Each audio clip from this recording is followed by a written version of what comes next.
இன்றைய முதல் வாசகம் இறைவாக்கினர் எரேமியா நூலிலிருந்து வாசகம். அதிகாரம் 26 வசனம் 11 முதல் 16 முடிய மற்றும் 24ஆம் வசனம். அந்நாட்களில் குருக்களும் இறைவாக்கினரும் தலைவர்களையும் மக்கள் அனைவரையும் நோக்கி, இந்த ஆள் கொலை தீர்ப்புக்கு உரியவன், ஏனெனில் நீங்களே உங்கள் காதால் கேட்டது போல இந்நகருக்கு எதிராக இவன் இறைவாக்கு உரைத்துள்ளான் என்று முறையிட்டனர். அப்பொழுது தலைவர்கள் மற்றும் மக்கள் அனைவரிடமும் எரேமியா கூறியது, நீங்கள் கேட்ட இச்சொற்களை எல்லாம் இக்கோவிலுக்கும் இந்நகருக்கும் எதிராக அறிவிக்குமாறு ஆண்டவரே என்னை அனுப்பியுள்ளார். எனவே இப்பொழுதே உங்கள் வழிகளையும் செயல்களையும் சீர்படுத்தி கொள்ளுங்கள். உங்கள் கடவுளாகிய ஆண்டவரின் குரலுக்கு செவி கொடுங்கள். அப்பொழுது உங்களுக்கு அறிவித்திருந்த தண்டனை பற்றி ஆண்டவர் தம் மனதை மாற்றிக்கொள்வார். இதோ நான் உங்கள் கையில் இருக்கிறேன். நல்லது எனவும் நேரியது எனவும் நீங்கள் கருதுவதை எனக்கு செய்யுங்கள். ஆனால் ஒன்றை மட்டும் நன்கு அறிந்து கொள்ளுங்கள். என்னை நீங்கள் கொள்வீர்களாகில் மாசற்ற இரத்த பலி உங்கள் மேலும் இந்நகர் மேலும் அதில் குடியிருப்போர் மேலும் உறுதியாக வந்து விழும். ஏனெனில் இச்சொற்கள் எல்லாம் உங்கள் செவிகளில் விழுமாறு உரைக்க ஆண்டவர் உங்களிடம் என்னை உண்மையாகவே அனுப்பியுள்ளார்.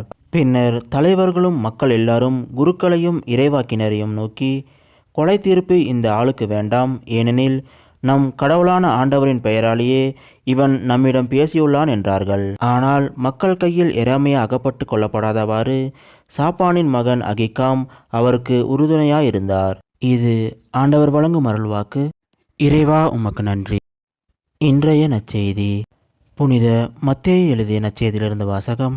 அதிகாரம் 14 வசனம் 1 முதல் 12 முடிய. அக்காலத்தில் குறுநில மன்னன் ஏரோது இயேசுவை பற்றிய செய்தியை கேள்வியுற்றான். அவன் தன் ஊழியரிடம், இவர் திருமுழுக்கு யோவான்தான். இறந்த யோவானை கடவுள் உயிர் பெற்றள செய்தார். எதனால்தான் இந்த வல்ல செயல்களை இவர் செய்கிறார் என்று கூறினான்.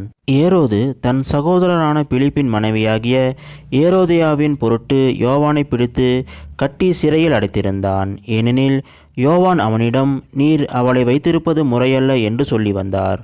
ஏரோது அவரை கொலை செய்ய விரும்பினான். ஆயினும் மக்கள் கூட்டத்தினர் அவர் ஓர் இறைவாக்கினர் என கருதியதால் அவர்களுக்கு அஞ்சினான்.